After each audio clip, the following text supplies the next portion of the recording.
Hello, you're listening to the Science of Everything podcast, episode 15, Chemical Bonding. Today I'm going to talk about chemical bonding, which is the study of how atoms bind together to form different chemical substances and molecules and so on. First, I'll start off with an introduction to some of the basic concepts that you need to understand, including electronegativity and the octet rule. And after that, I'll proceed to have a look at the three major types of chemical bonding: ionic bonds, covalent bonds, and metallic bonds. Then I'll also talk about polar bonds versus non-polar bonds and how all that works. And I'll conclude with some interesting applications of bonding theory to understanding how different materials have different properties and why that is the case. So let's get into it, and I'll start off with having a look at some of the basic concepts of what is chemical bonding and how does it work. A chemical bond is simply an attraction between two atoms that allows the formation of chemical substances that contain two or more atoms. The bond is caused by the electromagnetic force of attraction between oppositely charged particles, specifically the protons in the atomic nucleus and the electrons surrounding the nucleus. And if you're not familiar with the basics of atomic physics, I'd advise you to listen to episode 8 about the atom and possibly episode 14 about quantum mechanics. That'll help you understand, have a bit of a background for this podcast. Okay, so the fundamental cause of chemical bonds, of why atoms combine together to form different molecules, is that electrons tend to move into lower or more favorable energy states. As you'll recall, electrons sit in different energy states, or orbitals, or shells they're also called, about whatever atom they're in. The further away these shells are, or these orbitals are from the nucleus, the higher the energy state the electron is in. And this is because you can think of it as the height of a weight above the ground. The higher it is above the ground, the further it has to fall, and therefore the more gravitational potential energy it has. The concept is similar for electrons. The further away they are orbiting from the nucleus, the further they could fall, if you like, towards the nucleus, and therefore the more electromagnetic potential energy that they have. So the point is that orbitals or shells further away from the nucleus have more potential energy, and therefore they are a higher energy state. Electrons, like everything else in the universe, tend to minimize their free energy, or the amount of excess energy that they have, and so they will always tend to move from higher energy states to lower energy states if at all possible.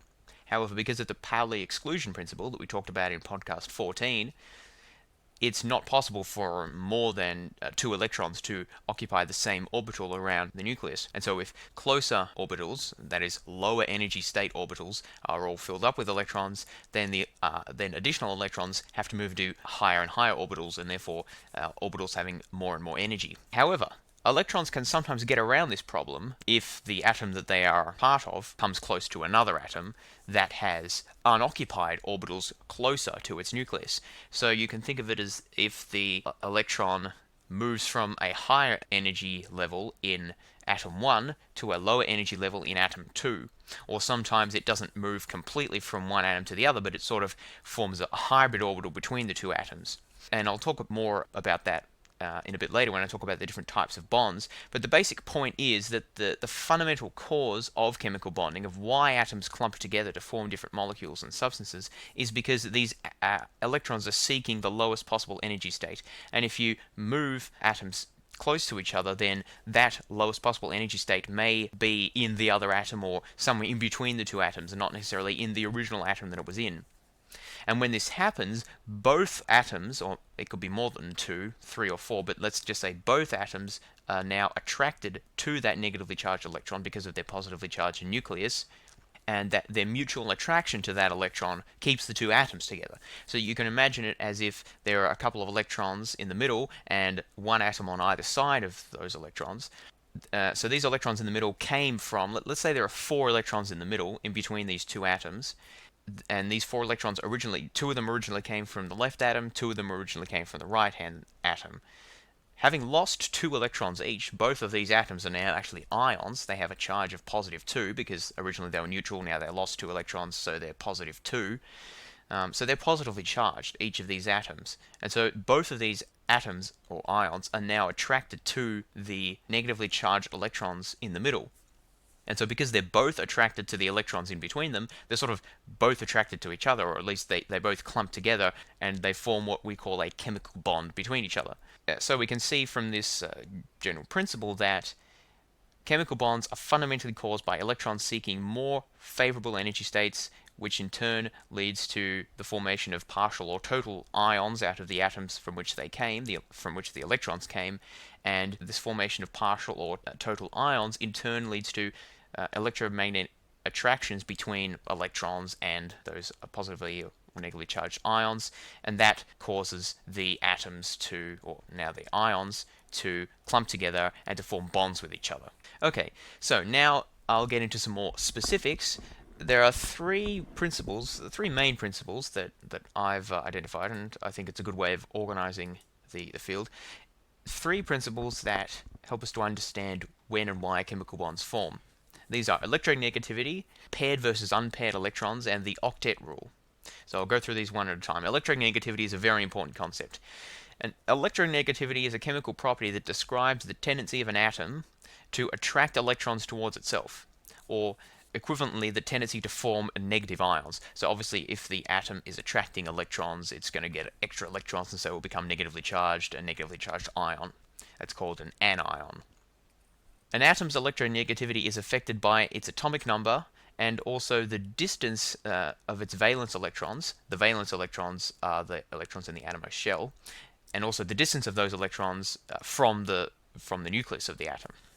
So that might sound a bit complicated, but basically, as you move from left to right across the periodic table, electronegativity increases because atomic number is increasing. But as you move down the periodic table, electronegativity decreases because the electrons are getting further and further. The valent electrons, are getting further and further away from the nucleus because they're moving out into higher energy orbitals and therefore further away from the nucleus. So if you take those two principles, electronegativity is lowest at the bottom left-hand side of the periodic table and highest at the top right side of the periodic table.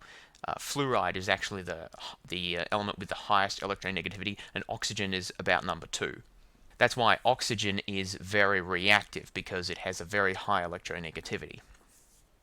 Okay, but first I should explain why electronegativity is important. I've said it's the tendency of an atom to attract electrons towards itself. Well, why does this matter, and why does it vary from one element to another?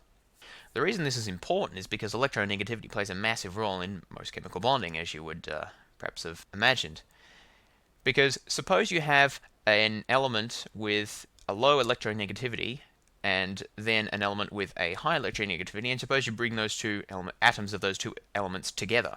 In many circumstances, the higher electronegativity element will attract electrons away from the low electronegativity element, therefore forming two ions. The high electronegativity element will form an anion because it will be now negatively charged, and the other element will form a cation because it's positively charged. And the positive and negatively charged ions will now be attracted towards each other, and the two atoms, or now ions, will have formed a bond with each other. That's one method of chemical bonding. Not all chemical bonds are exactly like that, but often the exchanges of electrons, which in turn lead to chemical bondings, are produced originally by differences in electronegativity, basically different pulling powers of electrons. You can bring multiple different atoms together, and if one of those atoms has greater electronegativity, or in other words, greater attractive power for electrons, it can pull electrons towards itself away from the other atoms, thereby forming partial or total differences in charge distribution, which then lead to attractive forces between the atoms and a chemical bond forming. Now, before moving on, I just want to explain why the electronegativity varies in the way I described. The reason electronegativity increases across the right of the periodic table is because every time you move one element to the right along the periodic table, you're increasing the atomic number, and that means you're putting one extra proton in the nucleus. And for every extra proton in the nucleus, that's an extra additional increment of higher attractive force of the nucleus on electrons. So more protons in the nucleus means a greater pulling power on electrons, and so of course electronegativity is going to go up. However, that only works along one period of the periodic table. Down the groups, or down the columns of the periodic table, it works the other way, because as you move down to a new row, what happens is, just because of the way the periodic table is set up, a new shell, a new electron shell, begins to be filled. So at the end of each row of the periodic table, the valence shell of electrons becomes filled, and then at the start of a new row, electrons have to go into that new shell and start filling it up. And when this happens, the electrons in the new shell are further away from the nucleus than the electrons in the previous shell. Previously, the additional electrons in that previous shell were kind of just going, you can think of it as in different spots around the sphere that formed that shell. One went on top, one down the bottom, one this side, one that side. It's a bit more complicated than that because these are probability orbitals and so on, as I talked about in the quantum mechanics podcast. But you can just imagine that each electron shell is sort of like a sphere around the nucleus at a certain distance away from the nucleus, and different electrons occupy different positions within that sphere, but once all those positions are filled, electrons need to start moving into a higher sphere that's further away from the nucleus. And so the point is that when you move into a new shell, the electrons in shells that are closer to the nucleus, so innermost shells, will sort of shield the electrons in the outermost shell from feeling the attractive force of the protons in the nucleus. And so that reduces the electronegativity of the element, because even though it's got a lot of protons in the nucleus, or more protons in the nucleus than the previous element back in the previous period of the periodic table, it's got another proton, but now it's got all that electrons feeling all that extra shielding of the electrons in the previous shell. And so electronegativity drops off substantially when you move from one row to another of the periodic table. And so that's why as you move down the periodic table, electronegativity decreases because you've got more shielding of inner shells. But as you move to the right-hand side, electronegativity increases because you've got more protons providing more pulling power to electrons. Okay, so that's the concept of electronegativity. Now, moving on to the second of our three basic concepts, that of paired versus unpaired electrons. If you recall from episode 14, each orbital about the nucleus can house two electrons, one spin up, one spin down. Don't worry about what that means. Spin is just a property that they can have, one, and there are two different states, up and down. Once there are two electrons in a given orbital, it's full, and additional electrons have to go into another orbital. It is possible, however, for an electron to occupy an orbital by itself, so have only one electron in that orbital instead of the maximum two. And when that happens, that's called an unpaired electron. Equivalently, when you have two in the orbital, that's called a paired electron.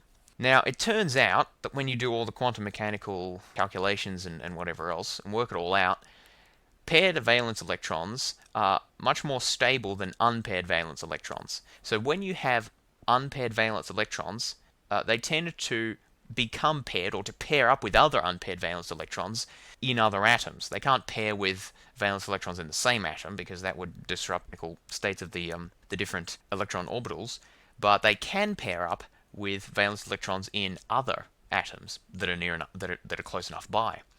And so when they do that, both of these electrons sort of pair up in the same orbital, and now they're paired valence electrons, so it's more stable. And so they've reached a lower energy state by doing so, but by pairing up in that way, they've sort of bound the two atoms of which they were previously members.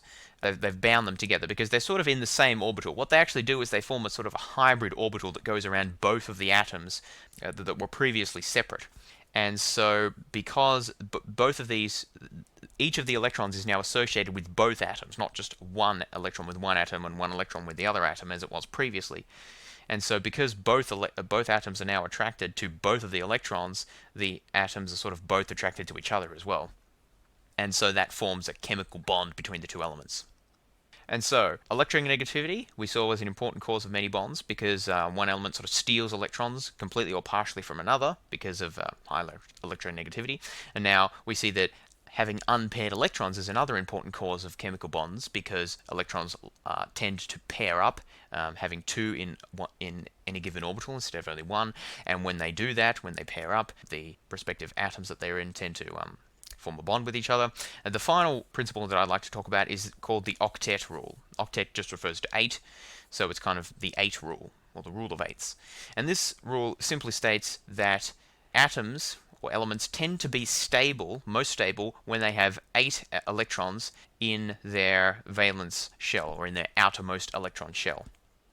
Remember, a shell is comprised of a number of different orbitals. So if we have 8 electrons in our atom of shell, we have 4 orbitals in it. Now, why, you might ask, is 8 a special number? Well, the answer is it's not really a special number. This octet rule is only a rule of thumb. It only works for some elements, but the elements that it works for are like the first 20 or 30 or so, and those include elements like oxygen and hydrogen and magnesium, calcium, fluorine, carbon. Many of the elements that we are concerned with for a wide variety of applications. So for many of the transition metals and the larger, more exotic elements to the end of the periodic table, this octet rule doesn't work, but it does work for many elements we care about, and so we can use it. So there's no intrinsic reason to why this rule applies. It's just sort of a simplified, abstracted version of the results you get when you do all the quantum mechanical calculations of where electron orbitals will be most energetically favorable to be placed and so on. So it's not a law of nature in itself, it's just a rule of thumb, which is pretty good for at least beginning to understand chemical bonds. So basically the idea is that if the valence shell of the atom has 8 electrons in it, then that atom is stable and probably won't form bonds. If it has only 6 or 7, then it will tend to form bonds by gaining electrons to acquire the 8 needed to fill up its outer shell. If it only has 1 or 2 electrons in its valence shell, it will tend to lose those electrons, and thus, its next innermost shell will then become its valence shell, and that will have 8 electrons in it. The row on the far right-hand side of the periodic table contains what are called the noble gases. These are helium, krypton, argon, radon, and xenon. I think that's all of them. There may be one more, but anyway, these are called noble gases because they tend not to interact with anything. They're very stable. And why is that? It's because they have full outer shells. As you go from one noble gas to the next element, which will be at the start of the next row down, the fact that it's at the start of a new row is indicating that it's opening up a new shell and it's got 1 electron in that new shell. So it's no longer got a full valence shell. But if you take that 1 electron out, move back up a row, and to the end of that row, you're back at the noble gas, which has a full valence shell and so is generally unreactive. And so that octet rule is also very powerful in helping to understand when and why bonds form. Okay, so remember we've got electronegativity, which is pulling power for electrons. That differs between different elements based on their position in the periodic table. We've got paired versus unpaired electrons. Unpaired electrons tend to combine with other unpaired electrons to become paired electrons, thereby forming bonds between those two atoms from which the electrons came. And the octet rule tells us that elements are stable and therefore unreactive when they have 8 electrons in the atom or shell, and they will tend to react with other atoms, either giving away or accepting or sometimes sharing electrons to get 8 electrons in the atom or shell. Alright, so let's use those 3 principles to look at the different types of chemical bonds and how they work. The 3 main types that I'm going to talk about here are ionic bonding, covalent bonding, and metallic bonding. Before I start, I want to emphasize that these are intramolecular bonds, not intermolecular bonds. The distinction is that intramolecular bonds, that's I-N-T-R-A, intra, meaning within, the intramolecular bonds apply or act within a molecule, between atoms within a molecule to form that molecule. So for example, the attractive forces between hydrogen and oxygen within the water atom, H2O, are intramolecular bonds. There are also intermolecular bonds, that's I-N-T-E-R, intermolecular bonds that act between molecules, such as the hydrogen bonding, something you may have heard of, that acts between different water molecules to, keep an ice cube, for example, of water molecules together. These intra and intermolecular bonding forces are different, and generally intramolecular bonds are stronger than intermolecular bonds. But the main reason I brought this up is because I want to emphasize that ionic, covalent, and metallic are all intramolecular bonds, and that's all I'm going to be talking about today. Intermolecular bonds will be the subject of a future podcast. Okay, so first we'll start with ionic bonding. This occurs when an atom completely loses or completely gains electrons to fill up its outermost shell. Now this usually happens between metals and non-metals, so that is elements from the left-hand side of the periodic table, those are metals, and elements on the right-hand side of the periodic table, those are the non-metals. And the reason it occurs between those two is because metals to the left of the periodic table tend to have one or two, maybe three extra electrons in their valence shell, which by getting rid of those electrons, they could become more stable. And so they'll tend to get rid of those electrons, give them off to some other atom, whereas the electrons on the right-hand side of the periodic table, the atoms to the right-hand side of the periodic table, the nonmetals, are maybe 1, 2, or 3 electrons short of having a full outer shell. So they'll tend to accept those electrons being donated from the metals. And so what happens, a classic example is sodium and chlorine. Sodium has 1 electron in its valence shell. Chlorine requires 1 additional electron to fill up its valence shell. The sodium donates 1 electron to the chlorine, forming a positively charged sodium ion and a negatively charged chlorine ion. And these oppositely charged ions then attract each other and form sodium chloride, which is common table salt. Now, ionic compounds like sodium chloride, and sodium chloride is just one example, by the way. There are many ionic compounds which form in pretty much exactly the same way. You have a metal and a non-metal. The metal loses electrons, the non-metal gains electrons, and then the resulting ions attract each other, forming a compound. These ionic compounds tend to form big lattices because what you'll have is, think about it, suppose you had a sodium ion, which is positively charged in the middle, and it will be attracted to a chlorine ion, which is negatively charged, say on the right-hand side. But then on the left-hand side of the sodium, there'll also be another chlorine ion, and also on the top and the bottom of the sodium, and in the front and back of the sodium. So on all 6 sides of the sodium ion, you'll have a negatively charged chlorine ion, because each side of the sodium, if you like, is attracted to the negatively charged chlorine. But the same can be said from the chlorine ion's perspective. It is also surrounded by 6 positively charged sodium ions. And so this lattice-like structure just sort of expands over a very large space, at least on atomic dimensions. And so the lattice is just a repeating pattern: sodium, chlorine, sodium, chlorine, sodium, chlorine, one after the other in 3 dimensions. And so this entire big structure is kind of like all one molecule. There's no place where one ends and the other begins. It's all sort of one big cubic lattice, which is sort of like a molecule. And many gemstones are like this. So these ionic compounds are held together by the electromagnetic force, and ionic bonds are quite a strong form of bonding. That's why generally these substances, like gemstones for example, are quite strong, but they're also brittle. The reason they're brittle is because there's no ability or little ability for the atoms to slip or slide, bend relative to each other. If you can do that, if the atoms can slip or slide or bend a bit, then you've got what's called a malleable material. You can hit it, it bends a bit, and then you remove the force, and either it stays or it bends back, but it doesn't shatter, it doesn't break, it's still alright. Ionic compounds don't have that ability, because if you offset one of the rows of sodiums and chlorines relative to the other one, what you'll find is instead of them alternating, sodium, chlorine, you'll line them up. So you've got 2 sodiums next to each other, 2 chlorine next to each other, 2 sodiums next to each other, and then they'll repel, because like charges repel. And so if you sort of hit part of the ionic compound lattice, that'll dislodge two of these sections, causing them to repel, and the whole lattice, or at least part of the lattice, will shatter.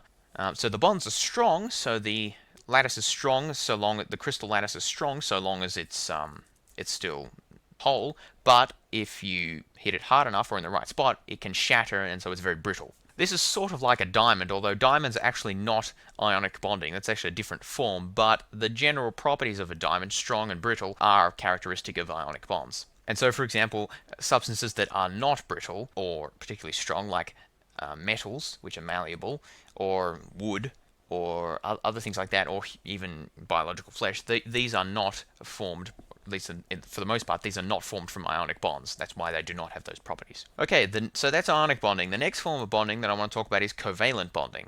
Now, covalent bond is different to ionic bonding because instead of one atom donating electrons to another, one atom giving up electrons, the other one taking them, the 2 atoms, or 2 or more atoms, can share electrons, and the atoms become attracted to each other because they're mutually attracted to the same pair or pairs of valence electrons.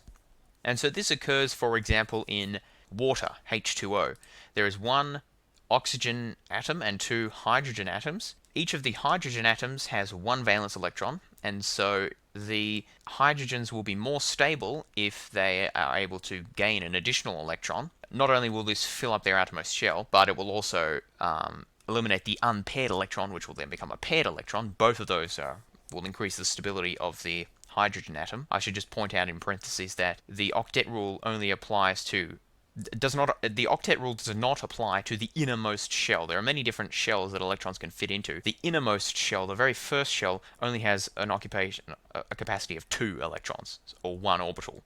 So that's kind of the exception, but the rule still applies that the atom will be more stable with 2 electrons filling up that innermost shell than with only 1 or with 3. So it's still the basic same idea. It's just the duet rule instead of the octet rule for the innermost shell. Anyway, so that's why the hydrogen atoms will tend to bond. The oxygen atom has 6 electrons in its valence shell, and so it will be more stable with an additional 2 electrons, bringing it up to the total 8. That's the octet rule. It may have a couple of unpaired electrons, or it may not. It depends upon exactly how they're arranged into the orbitals. But more importantly, oxygen is right to the top right-hand side of the periodic table. It has a very high electronegativity, in fact the second highest there is. And so it tends to pull electrons to it with a great force, even from other atoms. And so its electronegativity is much higher than hydrogen's, and so it tends to pull the electrons from the 2 hydrogen atoms towards itself and kind of take them into its own outermost shell.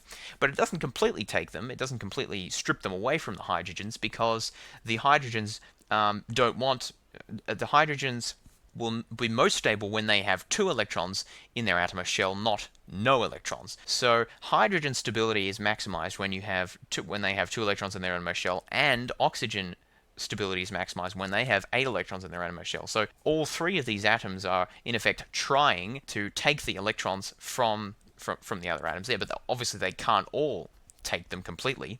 So instead, they share them, in effect. And that's what a covalent bond is. The electrons go into form a more complicated orbital, which kind of goes throughout the whole H2O molecule and kind of spreads around both atoms, or even all 3 atoms, depending on the circumstance. And so the electrons sort of spend some time near the hydrogen, some time near the oxygen. And so they're sort of part of both of the atoms. And so in that circumstance, the electrons count as being in both the hydrogen's valence shell and the oxygen's valence shell. And so both the hydrogen and the oxygen have full valence shells, and so have increased stability.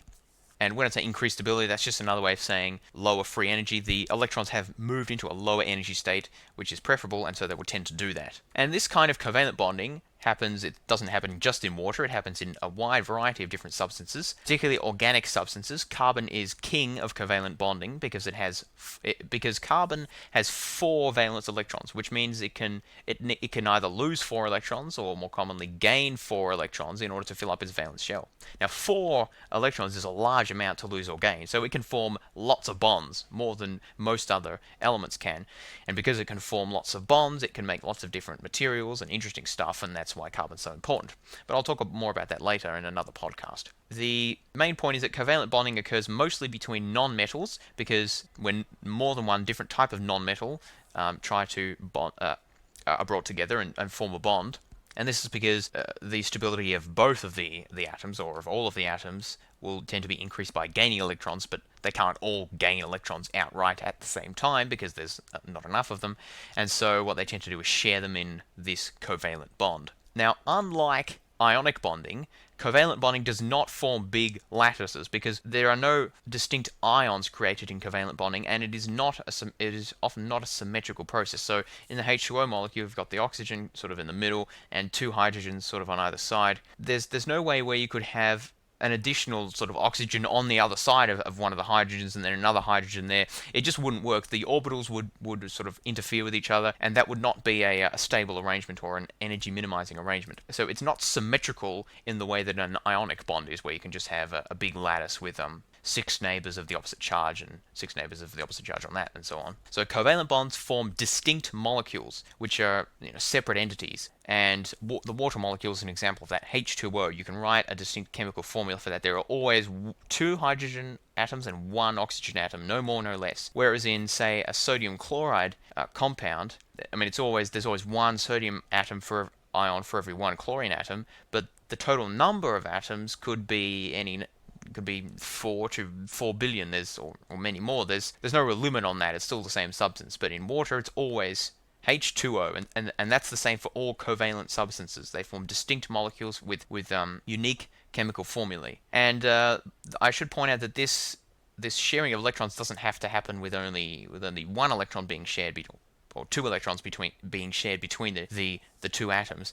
4 or even 6 electrons can be shared between the two atoms, forming what are called single, double, or even triple bonds between the atoms. And obviously, the more bonds you have, the more shared electrons between two atoms, the stronger is the bonding force. And so the more strongly bound is the molecule. Okay, the final type of bonding I'd like to talk about is metallic bonding. And this, as you might gather, forms between metals, often the same metal or different metals as well. Now, remember that I said ionic bonds generally form between metals and non-metals. Covalents generally between non-metals. So it makes sense that there's also a bonding type between metals, and that is metallic bonding.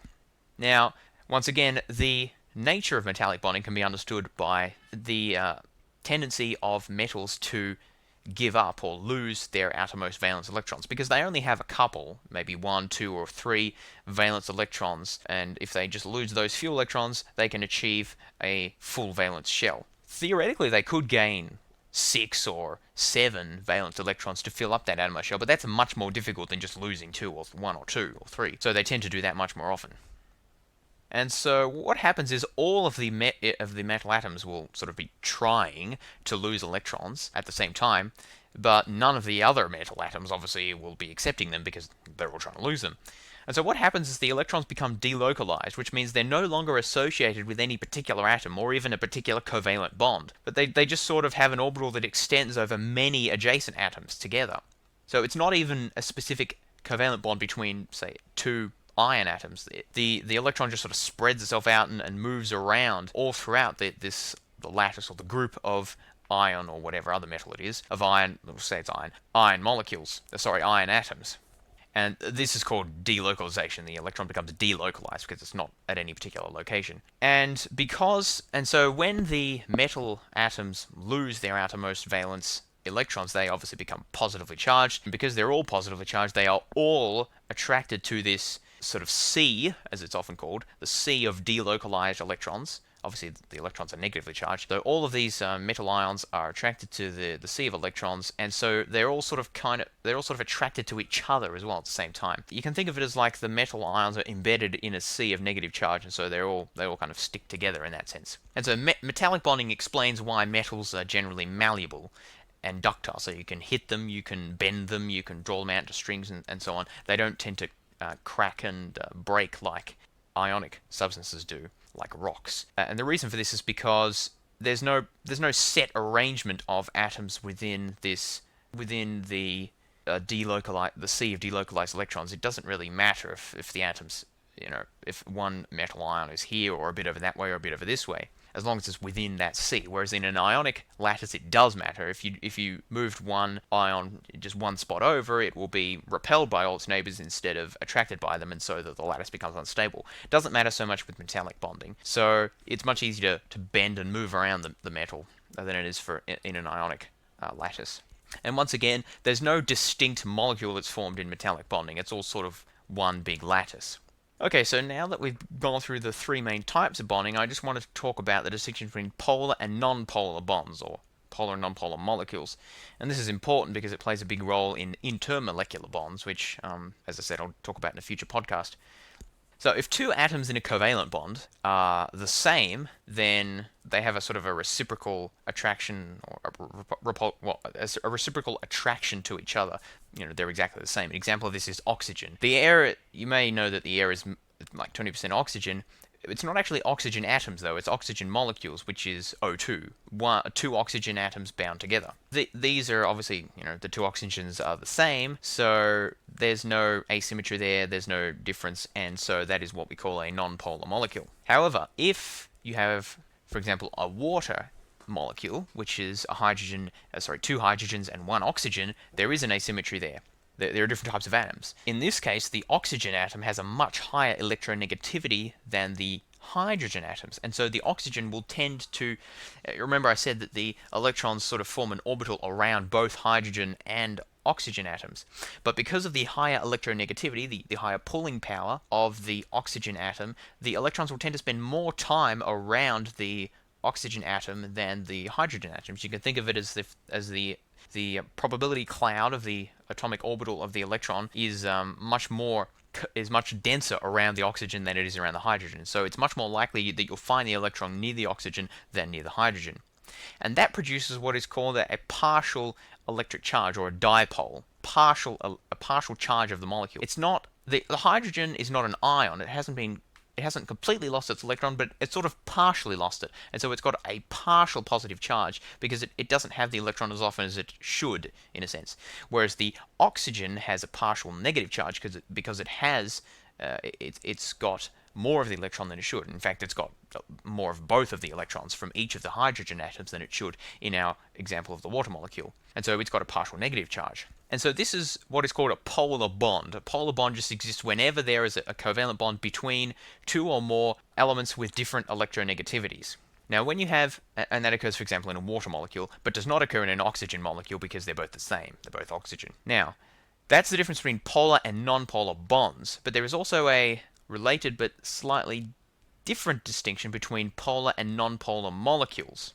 Now, the point to understand is that all non-polar bonds are also non-polar molecules. If you don't have any partial charges within the bond, you can't have them within the molecule. But it is possible to have non-polar molecules even though you have polar bonds. And a good example of that is carbon dioxide. Now, carbon dioxide is a molecule that has one carbon atom and two oxygen atoms. However, because of the way the electron orbitals arrange themselves, the two oxygen atoms sit on opposite ends of the carbon atom. And so although the oxygen atoms have a higher electronegativity than the carbon, and so each of the two carbon-oxygen bonds are polar, the polarities exactly cancel each other out because one electron has sort of a partial charge towards one side of the carbon, but then the other oxygen on the other side will have a partial charge sort of in the other direction, and they exactly cancel each other out. And so the molecule as itself has no polarity to it. There's no partial charges, there's no asymmetry, it's symmetrical, and so it's a non-polar molecule, even though it's made up of polar bonds. That does not happen all the time. There are many molecules where the polarities of the bonds don't cancel each other out, and water, as I mentioned, is a classic example of that. The non-polar bonds don't exactly cancel each other out because then the molecule is not exactly symmetrical, and so you get a non-polar molecule. The molecule itself has a sort of a slightly positively charged end and a slightly negatively charged end, and so is called polar. It has a polarity to it. And this brings me to probably the last thing that I'll talk about in this podcast, which is the shape of molecules. You may be wondering, why is it that carbon dioxide is non-polar while water is polar? Because both of them are just one central atom with two smaller ones on either side. In one case it's one oxygen, two hydrogen. In the other case it's one carbon, two oxygen. Wouldn't it be the case that the two hydrogen atoms would cancel out in their effect on the oxygen atom, and therefore that would be non-polar as well? Well, that's not the case. The reason is because the water molecule is bent. In other words, the hydrogen atoms are not on directly opposite sides of the oxygen. They're kind of a bit closer together. They're kind of bent towards each other, closer than you would expect. And so the water molecule is not perfectly symmetrical, and that's why it's not non-polar. It's polar. Why is it bent towards each other? Why is it not symmetrical? Wouldn't symmetry be a lower energy state? Usually, atoms or molecules will form symmetrical arrangements because the electrons around the atom or the molecule repel each other, and so they want to move. They tend to move as far away from each other as possible. So, for example, if you have 6 electrons around an atom, one will be up, one will be down, one will be left, one will be right, one will be front, one will be back. And that's perfectly symmetrical, and they'll be as far away from each other as they can. And similarly, if you have 4 electrons around an atom, the arrangement's a bit more complicated, but they all form a symmetrical arrangement called a pyramidal shape with about 109 degrees or something between each of the bond direction. However, in the case of water, there are 4 different orbitals around the oxygen atom. 4 orbitals times 2 electrons in each makes 8, which is the number of valence electrons it should have with a full outer shell. However, 2 of these orbitals are just a non-bonding pairs. They're just 2 electrons together. So that's a negative charge of 2. However, the other two are also 2 electrons, but they have a proton with them, and that's the proton in the nucleus of the hydrogen atom. So there's an asymmetry here. We've got 2 orbitals with just electrons and 2 orbitals with electrons plus that extra hydrogen atom. And so you can see there's a difference in charge there. Because of that difference in charge, the non-bonding pairs of electrons are a bit more negatively charged, so they repel the bonding pairs of electrons a bit more strongly, so the bonding pairs of electrons tend to bend a bit towards each other, and that in turn makes the molecule as itself asymmetrical, thereby producing the polarity of the water molecule. It's very important that water does have this shape, because if it didn't, if it did not have this polarity, it would not be able to form what are called hydrogen bonds. That's a form of intermolecular bonding, and I'll explain that in a future podcast. The point I want to emphasize is the shape of the water molecule is very important, because without that shape it would not be able to form these intermolecular bonds, and without those intermolecular bonds it would not be liquid at room temperature, or at the ordinary temperatures on the Earth. And if that was not the case, Earth would almost certainly not have been able to support life, because all forms of life that we know of rely on liquid water. So, the shapes of molecules do matter. Another example of the shapes of molecules being highly important is proteins and other organic macromolecules within living organisms. The particular shape of these molecules often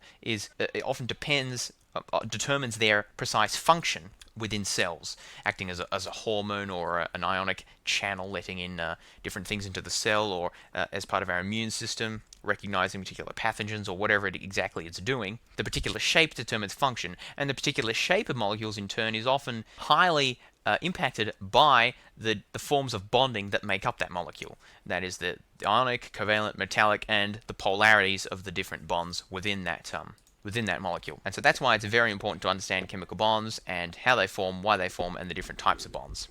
And so that's about all I have for this podcast. If you enjoyed this episode, please share this podcast with anyone you think might be interested. I'd also love some extra reviews on iTunes. I've only got 1 so far, and more reviews is always a good thing. If you want to contact me, my email address is fods12@gmail.com. I'd love to hear any feedback you have about the podcast, or suggestions for changes or future episodes or anything. That's all for this week, and I'll talk to you next time.